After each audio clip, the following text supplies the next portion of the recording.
Welcome to Peri Pause, the podcast, where midlife women get real answers about their bodies, their health, and what's actually changing. Because every woman deserves this conversation. Welcome back to Peri Pause, the podcast. This is the second part of our Meet the Founders series. The first one was a blend of Meet the Nurse Practitioner series and the Founder series. Today's conversation is a really important one to me. We talk a lot about midlife women's health from the clinical side, but there's another perspective that doesn't get talked about enough, and that's the partner perspective, the leadership perspective, and what it actually looks like to build something like this from the ground up.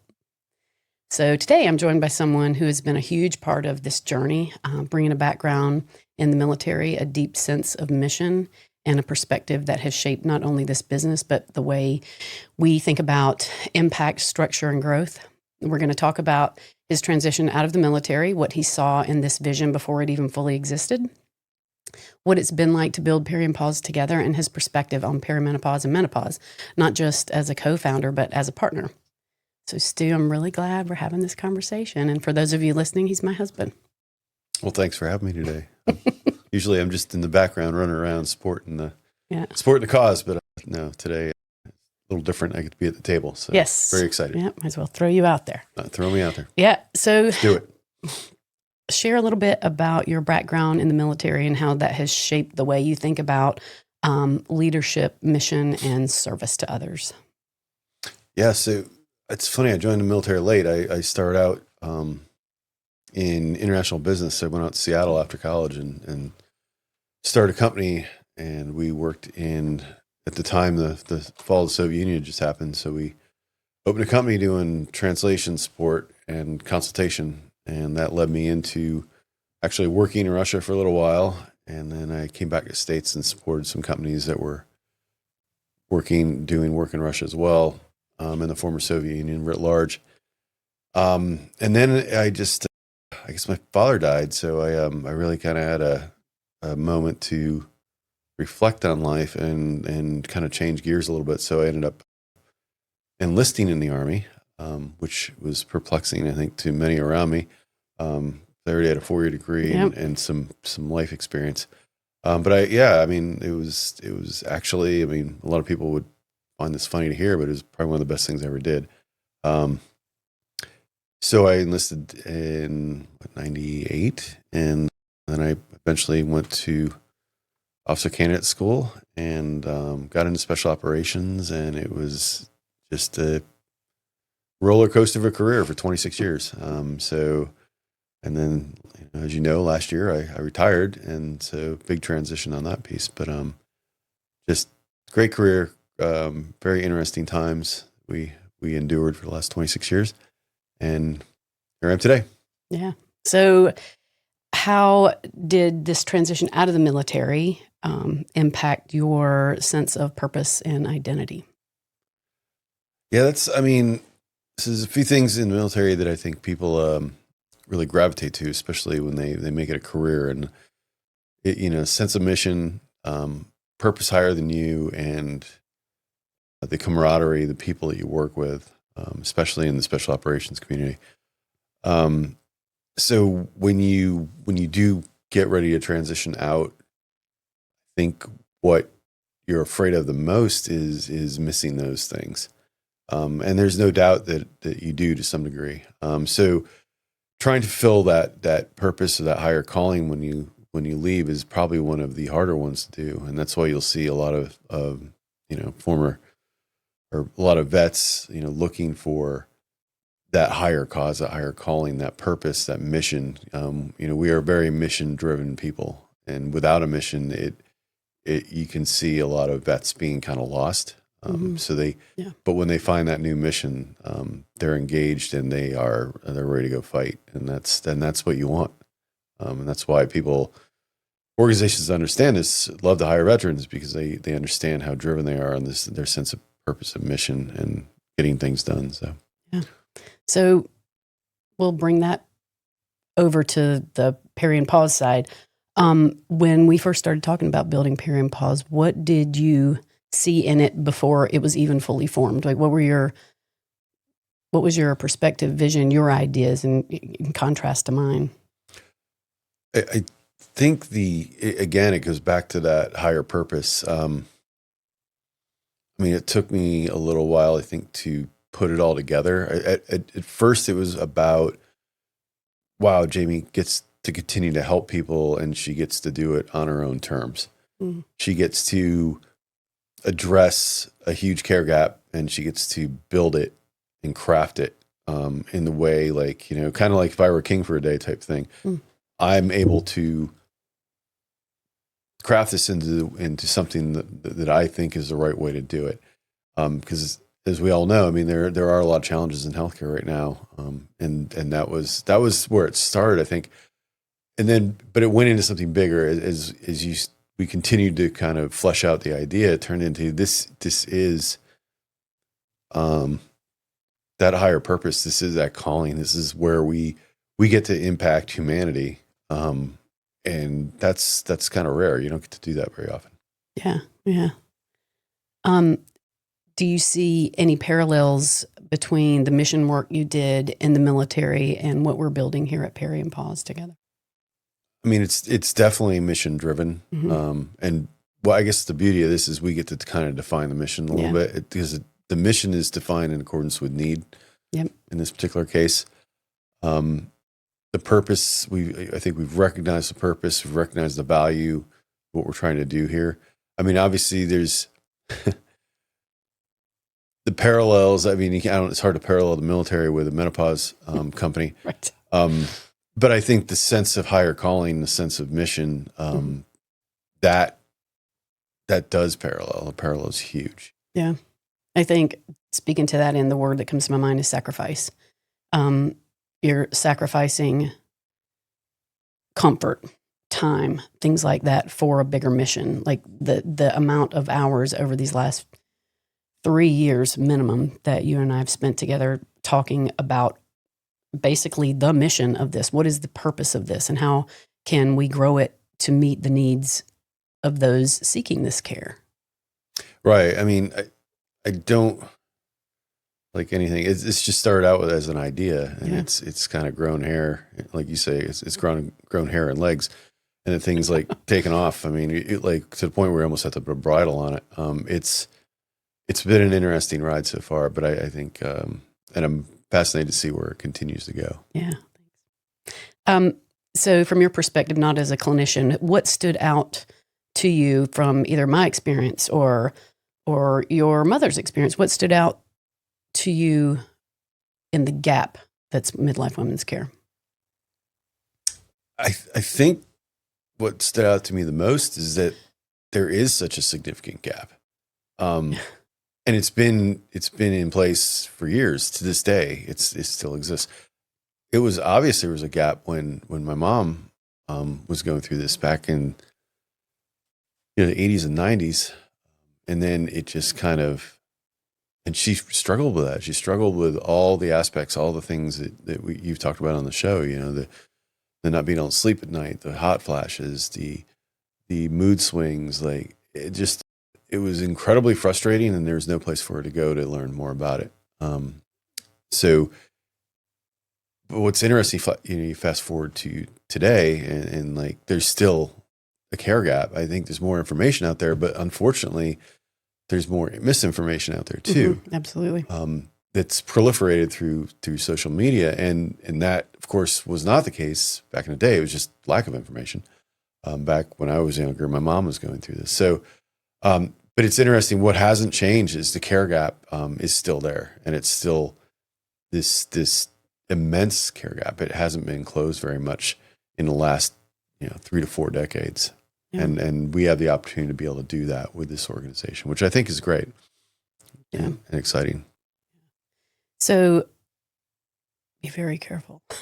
Just teasing. What has it been like for you to watch me go through this change, perimenopausal change, both personally and professionally, as my spouse? I think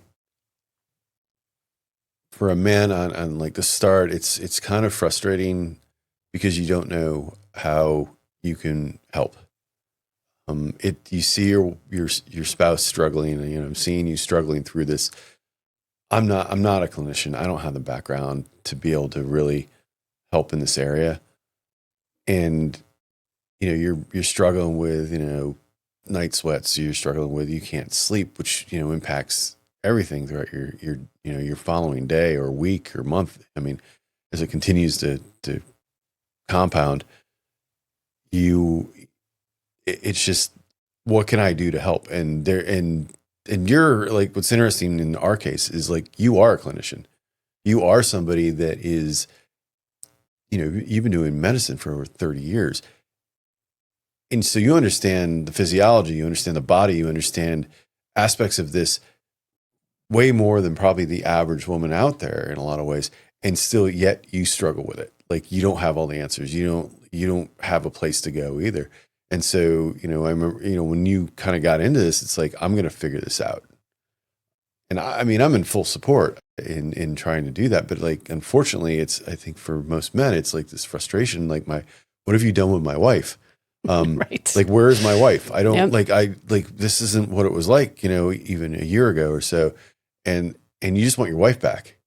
And so you're a little frustrated, you get a little resentful. I mean, the relationships can, start to deteriorate it's no fault of either party.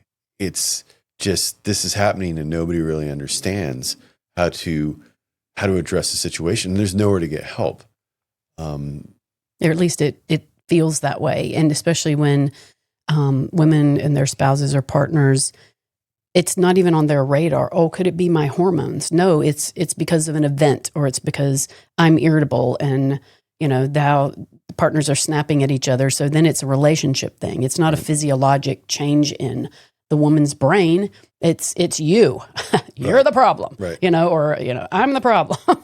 But that very realistically could be a problem, but the underlying problem that is definitely there is the neurocognitive changes, the physiologic changes, how we think about ourselves, how we think in general, the brain fog. Brain fog, what does that mean? Difficulty finding words? Yes. But it also means, what was I doing? Why don't I feel the same way about this that used to bring me joy? Why am I emotional?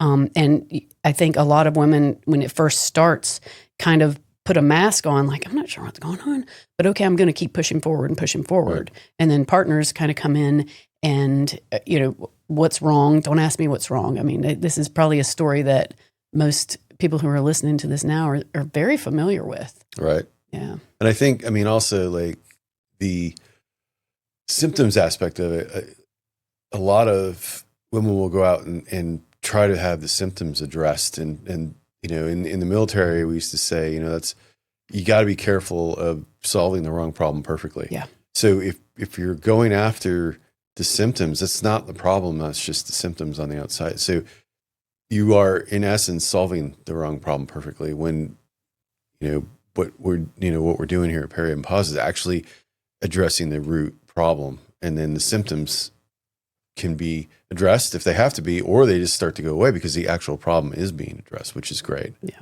Going back to share. Now that you understand more about midlife women's health, when you think back to your mom,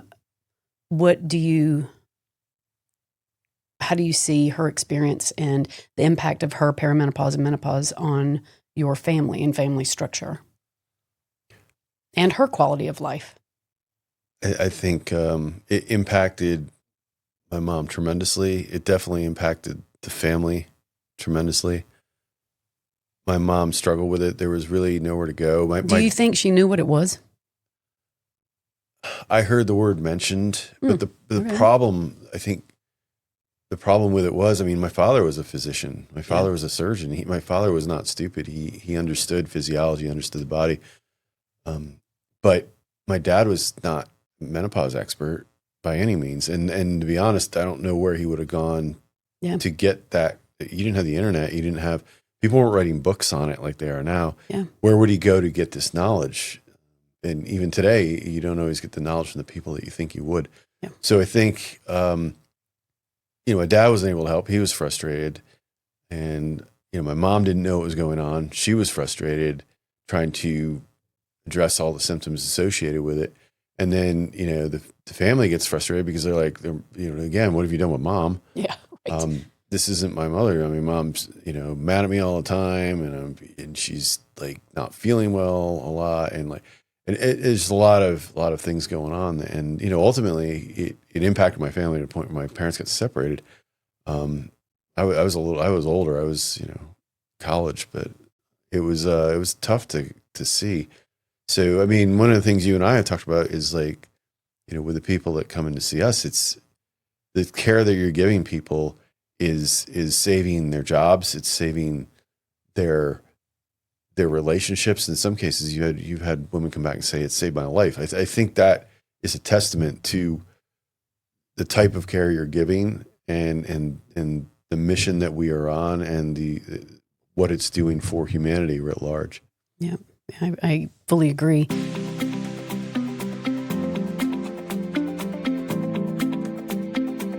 Hi, I'm Jamie with Peri Pause. We are passionate about midlife women's care during the perimenopause and menopause years. Women see an average of 4 healthcare providers before they find genuine midlife women's care. I started Peri Pause to fill the gap that is midlife women's care. If you have felt a change in your body and don't feel like yourself, you've sought care, felt dismissed, unheard, or told labs were normal, but you still feel like your concerns as a midlife woman haven't been addressed as thoroughly as you would like them to be or that you deserve, that is what Peri Pause was built for. This gap that's midlife women's care involves relationships, how a woman feels about herself, her performance at work, how she feels about herself as a spouse, a partner, a mother, a daughter, a sister. When a woman comes in and says, "I know this is normal, but I need help. It's affecting every part of my life." I don't want any woman to feel like they just have to power through or that there's no help for the symptoms. There is absolutely help for your symptoms. I don't care what your history is, medical, family history, everyone deserves this conversation. They return and say, "I feel like myself again." Those are magical words. Every woman deserves this conversation. You do not have to suffer in silence, and that is why Peri Pause is here.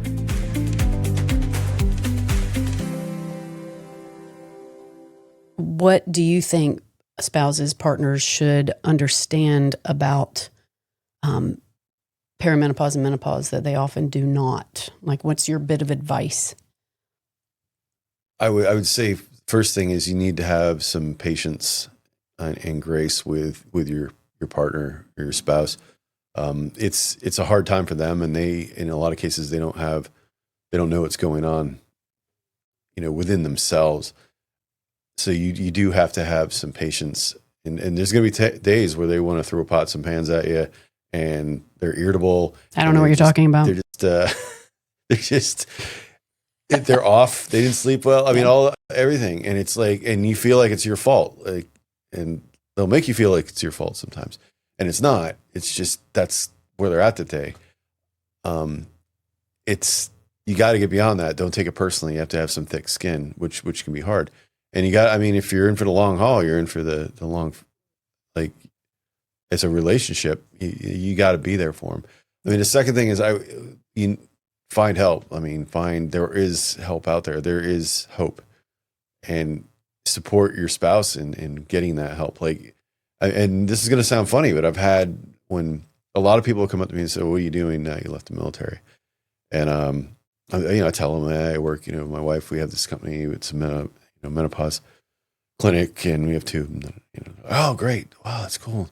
And then they'll, we'll talk for a little while longer, and then all of a sudden they'll be like, "Hey," kind of sheepishly, like, "You don't have a card, do you?" I love that so much. And I'll be like, "Well, I do, but just don't, I don't want to be around when you hand this to your wife." But these guys will come to me, and I'll hand them a card, and lo and behold, these women, they'll get an appointment very in short order. I mean, it's really fascinating that there's that much interest from a spouse and that much support. It's like, I want my wife to feel better. I want my wife back. What can I do? Oh, wait, this is what you guys do? Can you give me a card? And then they tell people, and more people, it's pretty tremendous. I think again, it's a very important mission, and I think it's fulfilling to me when other men see the importance of that mission. Yeah, like when we were on a podcast the other day, and like we were interviewed by two guys, and they were so interested in what we were doing and so supportive of the clinics, and I so whenever I hear that, again, it's a testament to the mission. It's a testament to how we are supporting humanity. Yeah. I love that. Let's talk about the business, because Let's talk about the business. This would not be here without you, Stu. Thank you very much. I'm so appreciative. It's truly. Listen. I am very appreciative. My thought is asking you how your perspective. I know my perspective about what it's been building a business together, navigating marriage, family, and everything else in our lives that I say pulls on us daily. Like this is our mission. We are side by side looking at it and watching it grow and building it, while trying to carve out time for us, time for family, time to get you to places you need to be, with your continued service as a veteran. What does that look like on your side? How would you describe that? I mean, there's no doubt. I think it's a challenge, but just knowing the way you and I are built, we could have taken the easy way out. Yeah, the Take 5 oil company. Hey, let's buy that franchise. If we really wanted to scratch the itch on the business side, or you could have just stayed. Yeah. You could have stayed in healthcare and big healthcare, and I could have gone out and done contracts or taken some solid job. Yeah. And that's what I thought. I literally thought that's what we were going to do. We were on fast track for that, and your retirement and just settling down, the family, the kids, the grandkids. Right. And then all of a sudden, I got an idea. the brakes went on, and you grabbed the wheel and violently jerked it right. Oh. And I got an idea. Here we go. And I'm like, but I mean, at the same time, it fascinated me. I was like, this is. Because we kind of bantered it back and forth. Yeah. For years. We did. We're sitting, I mean, people want to do dirty little secret, the story here. The story was, I mean, I was in my final assignment up in Maryland, and getting ready to go out on final with the military. And Jamie and I, I was up there doing geo-bachelor thing, and Jamie, I would come down to North Carolina, or she would come up to Maryland, and we were sitting there one morning having coffee, and we basically sketched out on a cocktail napkin on what this could look like. And then I think by the following day, we had all the paperwork submitted for the company, the logo built. We started on the website. I mean, it was like, this, because just in case anybody's curious, this is how Jamie works. We move like that. When we make a decision, and if you look back, and I was told a long time ago in the business world, successful people make decisions quickly and change their mind slowly, and that is definitely you. So really interesting, kind of how we got there. I was very optimistic on what this could do, but like with anything, I mean, it's funny because I think a lot of people looked at us, they'd be like, I'd be more the hard charger, the one. I'm actually the one that's kind of comes out with a cautious side, or comes maybe we need to rethink this or relook at this. And that's probably the planner in me and the Army officer in me, where you have to look at all the different courses of action. You have to look at, the old joke, the enemy always gets a vote. How do you account for those things and make sure that you are making the best plan possible to move forward? So you're the one let's go take the field, and I'm like, let's rethink kind of maybe how we address these things. But it's a good balance. It is. I think now that you're saying that, it makes me think, why do I do things that way? I will dial it all the way back to when I was a critical care nurse, and decisions needed to be made like that. So I learned quickly at a young age how to make decisions for an individual's life and an intervention for an individual, but that has spilled over into other aspects of my life. Quickly triage, make a solid decision with evidence, a little bit of intuition. Whenever I don't listen to red or pink flags. I kind of get burned. And so Right. every now and then I get slapped in the face with a red flag, but I've that's had a a whole couple of other those, time. Yeah. But that being confident about something, trusting almost what the universe puts in front of you and having that sense of knowing. But I do love our balance. And sometimes you have to take me to the back of my collar and geek, you know.